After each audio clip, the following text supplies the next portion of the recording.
जय हिंद दोस्तों, कैसे हैं आप सभी। आई होप आप सभी बहुत अच्छे होंगे, अपनी तैयारी बढ़िया तरीके से कर रहे होंगे। भाई यूपीएसआई का एग्जाम कब होगा, हमें फाइनल डेट बता दो। सब लोगों ने अलग अलग डेट बता दी। इतने सारे मैसेज हैं। कमेंट सेक्शन भरा पड़ा है, टेलीग्राम भरा पड़ा है, इंस्टाग्राम भरा पड़ा है। यूपीएसआई का एग्जाम कब होगा। एक सर हैं, उन्होंने ये वीडियो बना दी कि 15 दिसंबर से पहले जो है आपका एग्जाम हो जाएगा। तुम्हारी क्या राय है, तुम भी तो विभाग में ही हो, तुम्हें ज्यादा पता होगा। दूसरी चीज ये कि अब मैं क्या करूं, मेरे को तो कुछ समझ में नहीं आ रहा। मैं तो बिल्कुल फ्रेशर था जब फॉर्म आए थे। बताओ मैं दरोगा नहीं बन पाऊंगा क्या।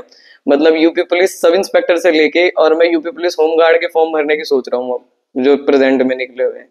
तो मतलब सीधा जो तुम सब इंस्पेक्टर से होमगार्ड पे आ गए, ये परिस्थितियां चल रही हैं। अब इन परिस्थितियों में क्या करना चाहिए, मुझे कुछ भी समझ नहीं आ रहा। मैं क्या करूं, मैं कैसे करूं, मेरे को कुछ पता नहीं है। और मुझे कैसे रिवीजन करनी है, मेरा तो सारा सिलेबस अटका पड़ा है। मुझे तो कुछ पता ही नहीं चल पा रहा कि मैं कैसे अपने टारगेट्स को कंप्लीट करूं। अब मुझे किस तरीके से टारगेट रखने हैं ये बताओ। दूसरा, एक इस बात का बहुत बहुत ज्यादा प्रश्न है कि मैंने अभी बीएनएस को लेके एक वीडियो बनाई थी, पार्ट 1, जिसमें मैंने 50 मिनट में बीएनएस के जो मोस्ट इंपॉर्टेंट टॉपिक्स थे, जो मुझे लगा कि हाँ, इससे ज्यादा इंपॉर्टेंट टॉपिक तुम्हारी जिंदगी में नहीं हो सकते, ठीक है, बीएनएस में नहीं हो सकते।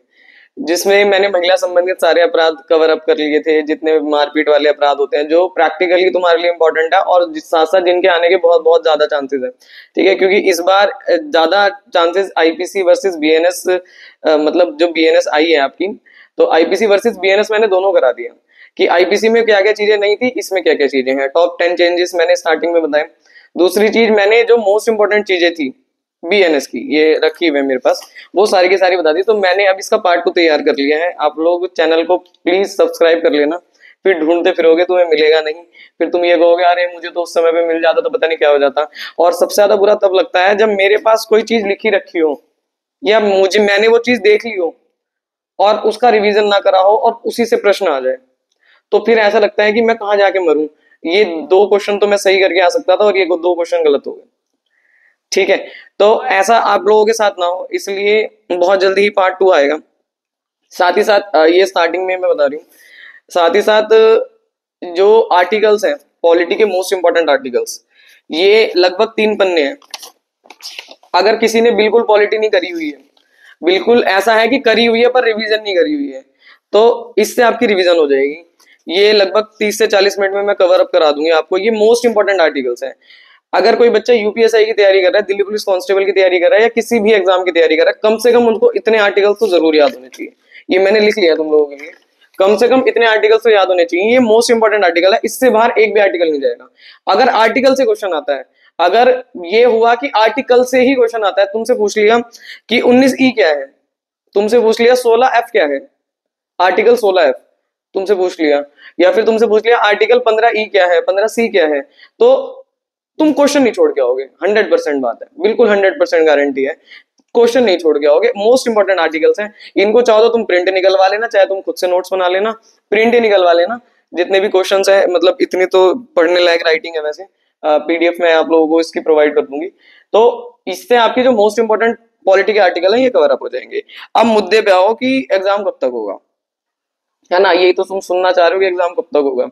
तो मैंने लगभग 25 अक्टूबर के करीब एक वीडियो बनाई थी, जिसमें मैंने आप लोगों को ये बताया था कि तुम्हारा एग्जाम ये मान के चलो कि 15 दिन बाद है, 10 या 11 नवंबर को है। 10 नवंबर आने वाली है बाय द वे, ठीक है, 2-3 दिन बाद आने वाली है। तो उसमें बहुत सारे बच्चों ने अरे दीदी मैं 15 दिन में कवर कर दूंगा और तुम देखना, और पता नहीं क्या हो जाएगा, ये हो जाएगा, वो हो जाएगा। मैं ये जानना चाहती हूँ, आप में से कितनों ने वो वीडियो देखी थी, और कितनों ने वो 15 दिन अप्लाई करे अपने ऊपर और चीजों को याद करा, चीजों को रिवाइज किया। मुझे ऐसा लगता है कि हो सकता है आप में से बहुत सारे बच्चों ने वो वीडियो देखी हो, पर आप लोगों ने पढ़ा ना हो। क्यों? क्योंकि हम पढ़ना वढ़ना नहीं चाहते, हमें स्ट्रैटेजी बताओ। हम स्ट्रैटेजी देखेंगे, पहले तुम्हारी देखेंगे, फिर किसी और की देखेंगे, फिर किसी और की देखेंगे, बस पढ़ेंगे नहीं।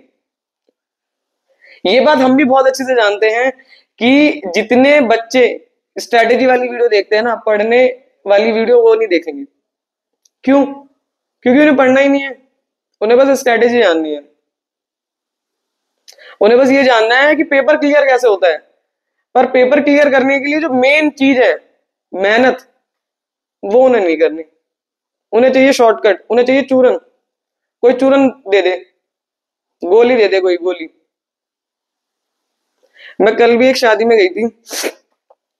उस शादी में मुझे उस बच्चे ने दिखाया, मुझे ये बात बहुत अच्छी लगी कि जो मैं बताती हूँ ना कि पीछे दीवार के पीछे सिलेबस चिपका लो और सिलेबस चिपका के उसमें लिखो कि मेरा कितना सिलेबस कंप्लीट है, कितना नहीं कंप्लीट है। तुम में से भी 90% बच्चों को तो ये नहीं पता है कि सिलेबस क्या होता है, हिंदी में कितने टॉपिक आ रहे हैं, तुम्हें पता ही नहीं है। पर दरोगा बनना है, बनेंगे दरोगा ही, इससे नीचे नहीं। हमें यही नहीं पता कि मैथ के कितने टॉपिक है, अर्थमेटिक के कितने टॉपिक है, एडवांस आ भी रही है कि नहीं आ रही, पर बनना दरोगा है। ऐसे कैसे दरोगा बनोगे तुम, नाश ही कर दोगे यहां भी आके।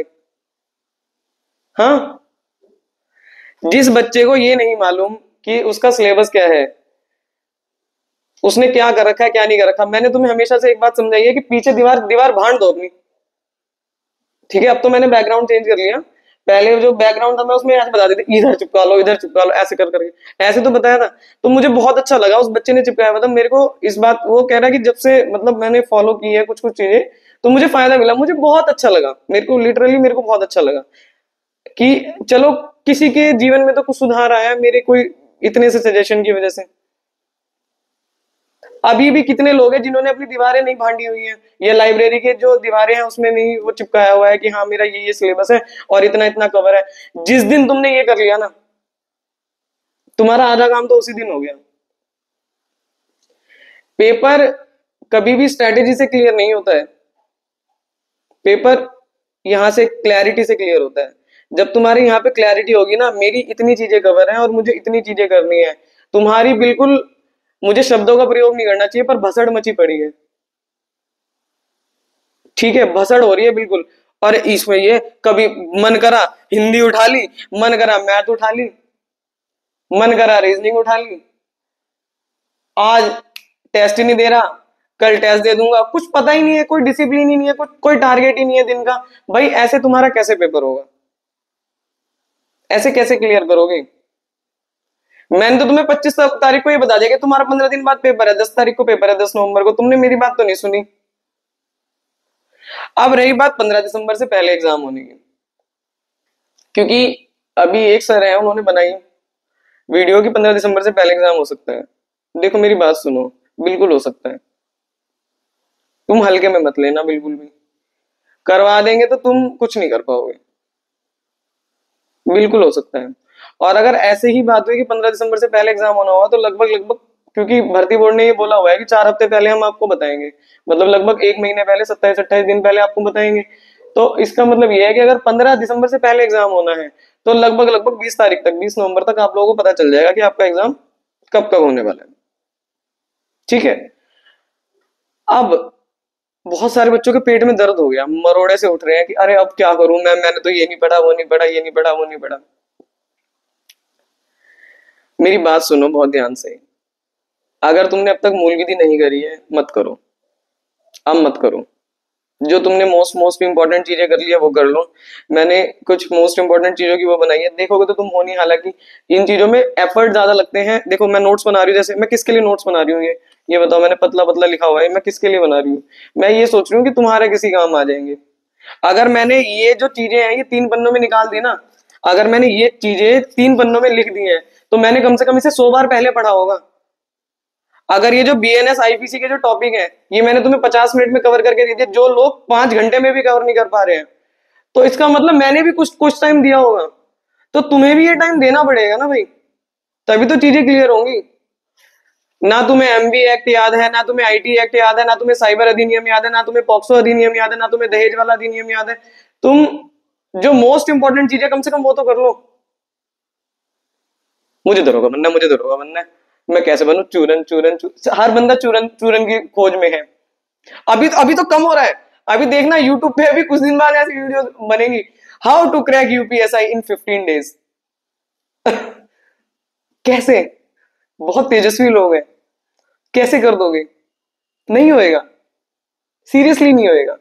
तुम अपने आप को धोखा दे रहे हो। 12 अगस्त, अगस्त, सितंबर, अक्टूबर, नवंबर, अगर कोई बच्चा बिल्कुल, मैं कह रही हूँ बिल्कुल ही ऐसा अबोध बालक था कि उसे बिल्कुल पता ही नहीं चल रहा था कि इस दुनिया, इस संसार में क्या चल रहा है, तब भी 4 महीने इनफ होते हैं अगर तुम 10 से 12 घंटे दे दो तो। पर नहीं दिए होंगे ना, क्या जरूरत है। एक बात बताओ, जब तुम दरोगा बन के घर आओगे तो मोहल्ले वाले ज्यादा खुश होंगे कि तुम्हारे घर वाले? तुम अपने घर वालों के लिए 4-5 महीने नहीं दे सकते? शर्म आनी चाहिए तुम्हें, सच में। तुम्हें शर्म आनी चाहिए कि अगर तुम अपने घर वालों के लिए 4-5 महीने 10 घंटे पढ़ के उनको प्राउड फील नहीं करा सकते तुम। हम अभी ये तो बात कर ही नहीं रहे कि ये नौकरी ऐसी है कि नौकरी वैसी है, पहले नौकरी तो ले लो। अभी कुछ लोग ऐसा ज्ञान फैलने आएंगे, और तुम्हें पता नहीं है दरोगा की नौकरी ऐसे दरो, तो मैं तो तब मानू तुम्हें कि तुम दरोगा बन जाओ और उसके बाद तुम तुरंत रिजाइन दे दो। एमटीएस से भी रिजाइन नहीं दोगे, ठीक है? चैलेंज है मेरा, एमटीएस से भी रिजाइन नहीं दोगे। व्यस्तता हर जगह है, चीजें हर जगह हैं, ठीक है। मेरी भी बहुत दिनों से तबीयत सही नहीं थी, इसी वजह से मैं वीडियो नहीं ला पा रही थी। पर मुझे ऐसा लगता है कि जो बीच बीच में मैंने जो एक कुछ बच्चों को फ्लरिश किया है ना, शायद उनके जीवन में कुछ मेरी वजह से जो सुधार आया है वो दब ना जाए। मेरे को लिटरली कोई फर्क नहीं पड़ता इस वीडियो को कितने लोग देख रहे हैं कितने लोग नहीं देख रहे, ना ही मैं व्यूज के चक्कर में हूँ। और मैं व्यूज के चक्कर में रहती तो शायद बहुत पहले ही ये चीजें बंद हो जाती।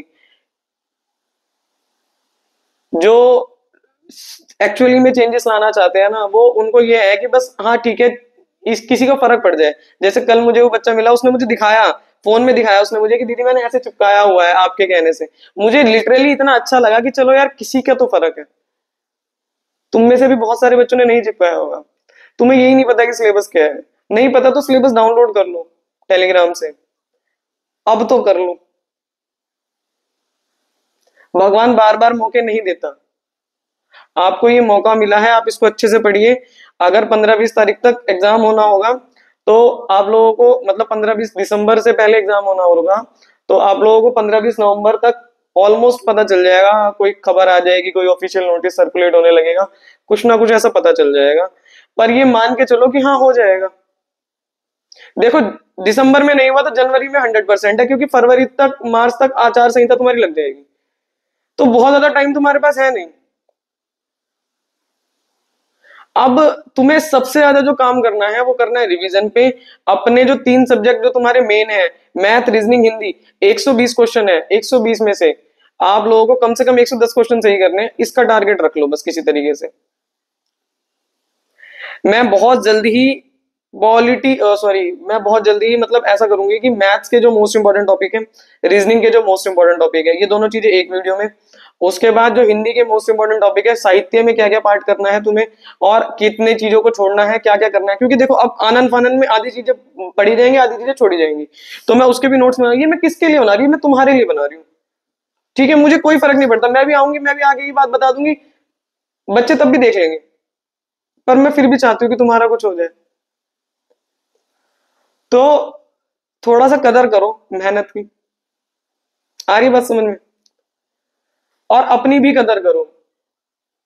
तुम चाहो तो क्या नहीं कर सकते यार। मतलब तुम ऐसा क्यों सोच रहे हो कि अरे मेरा होगा कि नहीं होगा? एक तो बच्चे, मतलब पता नहीं, एक तो ये हाइट वाला जो है, हाँ मतलब दुनिया, उनकी दुनिया अलग ही चल रही है, उनकी दुनिया, उनकी उनकी अलग दुनिया चल रही है। मेरी 152 हाइट है, मेरा हो जाएगा कि मेरे, अरे बहन तू पढ़ तो ले, पहले पेपर तो क्लियर कर दे, तेरा सिलेबस कवर है नहीं। मेरी 152 ही सेंटीमीटर, यार तुम्हें पता नहीं है कि 152 सेंटीमीटर ही मांगी गई है? तुम मेरे से किस चीज का अप्रूवल ले रहे हो भाई? वो सब चीजें बात की है ना। मेरी 6 उंगली है, मैं क्या, अरे तू पढ़ तो रहा नहीं। 6 की जगह 7 उंगली भी होंगी तो क्या हो जाएगा उससे? तो पहले पढ़ाई पे ध्यान दो, ठीक है? ये बेफालतू के कमेंट मत करा करो, अरे मेरी इतनी उंगली है, मेरी उतनी उंगली है, मुझे आंख से दिख नहीं रहा, पता नहीं क्या हो रहा है। इस चीज से क्या मतलब है यार? पढ़ो, ठीक है। जो मेन काम है वो पढ़ना है। अब पढ़ना क्या है, जो मोस्ट इंपोर्टेंट चीजें हैं उसकी बहुत जल्दी वीडियो आएगी, ठीक है। इसलिए कह रही हूँ कि मतलब हो सके तो सब्सक्राइब कर लेना, फिर छूट जाएगी तुमसे। साथ ही साथ जो ये पॉलिटी के मोस्ट इंपोर्टेंट आर्टिकल मैंने बना दिया, जैसे एफडीआई हो गया और तुम्हारा आतंकवाद हो गया, ये टॉपिक कोई नहीं पढ़ा रहा है, पर इससे रिलेटेड क्वेश्चंस आए हुए हैं, तो इन टॉपिक्स को हमें पढ़ के जाना है एग्जाम के टाइम तक। तो वो सारी की सारी चीजें, भगवान मतलब सब कुछ अगर सही रहा तो मैं कोशिश करूंगी कि मैं ही तुम्हें करा दूं, अदरवाइज मैं नोट्स प्रोवाइड कर दूंगी। सारे के सारे बच्चे टेलीग्राम चैनल जरूर से ज्वाइन कर लेना, आप लोगों को ही फायदा होगा उससे। और देखो सुनो, मैं तुम्हारी बेइज्जती करने नहीं आती हूँ, पर मैं तुम्हें ये जरूर बताने आती हूँ कि तुम्हें बेइज्जती की बहुत ज्यादा जरूरत है, कि अगर तुम नहीं पढ़ रहे हो ना, तो तुम सबसे पहला धोखा तो अपने साथ कर रहे हो। फिर तुम बाद में कहोगे बस मैं 300 नंबर से रह गया, अदरवाइज तो मैं दरोगा था ही। फिर घर वालों को तुम अलग बात बताओगे। एक बहुत इंपॉर्टेंट चीज है, वो ये है कि तुम्हारी उम्र के साथ साथ तुम्हारे घर वालों की उम्र भी बढ़ रही है, वो बूढ़े हो रहे हैं, तुम्हारे माता पिता बहुत बूढ़े हो रहे हैं। ऐसा मौका मत आने देना कि वो जो कैप है वो तुम्हारे सर पे रह जाए, तुम उसे पहना ना पाओ, ठीक है। और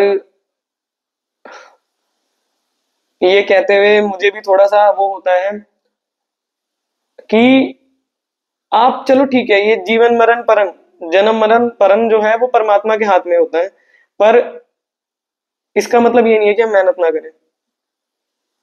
हमें बहुत मेहनत करनी चाहिए, मुझे ऐसा लगता है। और मुझे पूरा विश्वास है आप में से बहुत सारे बच्चे बहुत मेहनत कर रहे हो और करोगे, आप लोग 100% क्लियर करोगे। आप चाहे मॉक टेस्ट दो या मत दो, मैं सही बताऊं, मैं मॉक टेस्ट के ज्यादा पक्ष में नहीं रहती हूँ, मैं रिवीजन के ज्यादा पक्ष में रहती हूँ। मॉक टेस्ट देने का मतलब ये है कि मैं अच्छे से रिवाइज कर सकूं। मॉक टेस्ट तुम्हारी टेंशन बढ़ाता है, अरे यार ये भी नहीं आता, अरे यार ये भी नहीं आता, अरे यार ये भी नहीं आता, तो उससे ये पता चलता है कि मुझे ये नहीं आता। पर अगर तुमने सारी चीजें पहले से मेरी, अगर तुम मुझे पहले से फॉलो कर रहे हो तो तुम्हें ऑलरेडी पता होगा कि तुम्हें क्या क्या नहीं आता और क्या क्या आता है, ठीक है। तो कोशिश करो कि चीजों को पढ़ लो, रिवाइज कर लो। तुम्हारे पास अभी भी 1 डेढ़ महीना है, जितना ज्यादा हो सके ना multiple time revision, multiple time revision, 20 बार 25 बार। मतलब जब तुम पहली बार देखोगे तुम्हें कुछ याद नहीं होगा, दूसरी बार देखोगे तुम्हें बिल्कुल याद नहीं होगा, तीसरी बार देखोगे तब भी तुम्हें ज्यादा याद नहीं होगा, चौथी बार देखोगे तो समझ में आने लगेगा यार। 5 6 7 8, तुम ये मान के चलो कि कम से कम ना, कम से कम अगर मेरी पॉलिटी हिस्ट्री ज्योग्राफी ये सब चीजें कंप्लीट है ना, तो मैं इनको देख लूंगा कम से कम 20 बार। तुम 20 बार सोचोगे तब 10 बार देख पाओगे, और जो 10 बार देख के चला जाएगा भाई साहब 100% निकलेगा। मैं हिस्ट्री के भी मोस्ट इंपॉर्टेंट जो जो तुम्हारी चीजें हैं, इकोनॉमिक्स बहुत ज्यादा पोर्शन है इकोनॉमिक्स का इस बार भी, ठीक है। और बाकी एसएससी में जो अभी आईडीक्यूटी ने जो एग्जाम लिया है सीजीएल वाला, जो प्री हुआ था, उसमें भी काफी पोर्शन है भाई सीजी उसमें इको का। तो इसलिए मैं टारगेट वालों में भी इको ही स्टार्ट कर रही हूँ। मैंने वीडियोस भी डाल दिए, मैंने कहा तुम इससे कर लेना, कवर अप कर लेना, अगर तुम बुक से करना चाहो बुक से कर लो, अदरवाइज उससे कर लो। तो इको भी थोड़ा सा, इको का भी ध्यान रखना, जो मोस्ट इंपोर्टेंट चीजें हैं जो ऐसा लगता है कि हाँ ये चीजें आ सकती हैं, उसके बारे में मैं बहुत जल्द लाऊंगी, भगवान मतलब थोड़ी तबीयत ठीक रही और ड्यूटी ज्यादा नहीं लगी तो आप लोग भी अपनी तरफ से पढ़ो। देखो हम सिर्फ आपको बता सकते हैं, चलना तुम्हें खुद ही पड़ेगा, पर बताना भी बहुत बड़ी चीज है। अगर हम रॉन्ग डायरेक्शन में जा रहे हैं ना, मान लो मुझे इस तरफ जाना है, पर मैं जा रहा हूं इस तरफ, तो मैं अपने लक्ष्य से ऑलमोस्ट दूरी ही जा रहा हूं। मैं और चलता गया तो दूरी हो गया ना ये। अब इतना डिस्टेंस जो कवर करना है, ये जो डिस्टेंस तुम्हें कवर करना है, इस डिस्टेंस को कवर करते करते तुम्हारी हालत खराब हो जाएगी। जीके अथाह है, जीके में तुम कुछ नहीं कर सकते, पर पॉलिटी ओ सॉरी क्या नाम है आपका, मैथ्स रीजनिंग और हिंदी, ये चीजें तो कर सकते हो ना। साहित्य तो डेली पढ़ सकते हो ना, पर्यायवाची तो 20 20 याद कर सकते हो ना, समानार्थी तो याद कर सकते हो, तत्सम तद्भव तो देख सकते हो, विलोम शब्द तो याद कर सकते हो, डेली देख तो सकते हो कम से कम। किसके इंतजार में हो? कोई ऊपर से आएगा भगवान का फरिश्ता और तुम्हें आगे वो बुक थमा देगा जिस बुक में से सारे प्रश्न आएंगे, तुम कबाड़ी हो, फिर कुछ नहीं होने वाला। अगर तुम इसी चक्कर में हो तो कोई नहीं आने वाला। तुम जब खुद को नहीं बचा सकते तो कोई तुम्हें क्यों बचाएगा भैया, किसी को क्या फर्क पड़ रहा है, मर जा। पढ़ो, मेहनत करो अपने माँ बाप के लिए, अपने लिए, सबसे पहले अपने लिए। तुम्हारी आगे के 30 साल सुधर जाएंगे। फिर यहां आगे सोच लेना कि यही करनी थी कि कुछ और करना था कि क्या करना था, पहले ले तो लो। जय हिंद।